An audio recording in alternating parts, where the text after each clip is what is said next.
मोमिनो अल्लाह से डरो जैसा कि उससे डरने का हक है, और मरना तो मुसलमान ही मरना, और किसी शख्स में ताकत नहीं कि अल्लाह के हुक्म के बगैर मर जाए।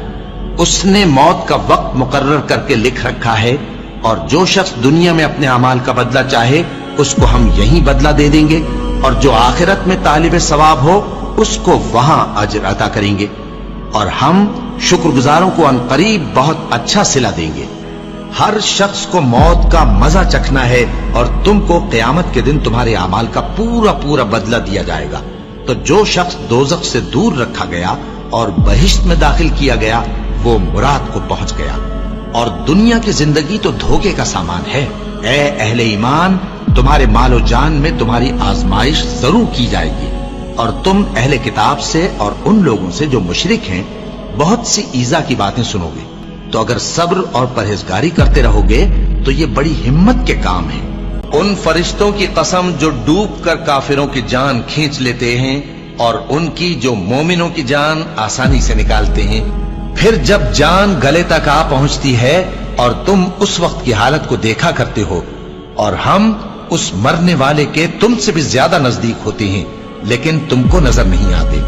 बस अगर तुम किसी के बस में नहीं हो, तो अगर सच्चे हो तो तुम जान को लौटा क्यों नहीं लेते? हमने तुम्हारे लिए मौत को मुकर्रर कर दिया है, और हम इस बात से आजिज नहीं।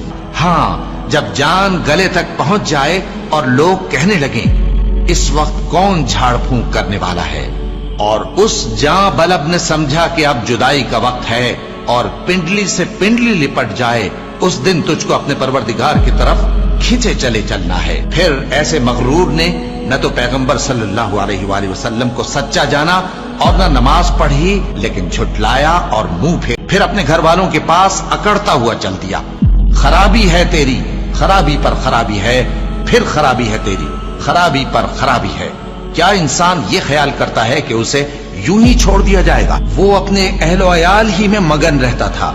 वो तो ख्याल करता था कि अल्लाह की तरफ लौट कर न जाएगा। क्यों नहीं?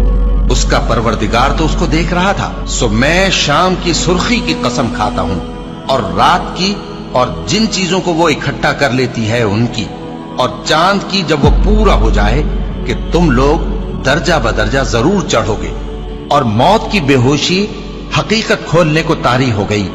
ए इंसान, यही वो हालत है जिससे तू भागता था, और जो माल हमने तुमको दिया है उसमें से उस वक्त से पेशतर खर्च कर लो कि तुम में से किसी की मौत आ जाए तो उस वक्त कहने लगे कि ऐ मेरे परवरदिगार, तूने मुझे थोड़ी सी और मोहलत क्यों ना दी, ताकि मैं खैरात कर लेता और नेक लोगों में दाखिल हो जाता। और जब किसी की मौत आ जाती है तो अल्लाह उसको हरगिज मोहलत नहीं देता, और जो कुछ तुम करते हो अल्लाह उससे खबरदार है। ए इत्मीनान वाली जान, अपने परवरदिगार की तरफ लौट चल। तू उससे राजी, वो तुझसे राजी। सो तू मेरे खास बंदों में शामिल हो जा और मेरी बहिश्त में दाखिल हो जा।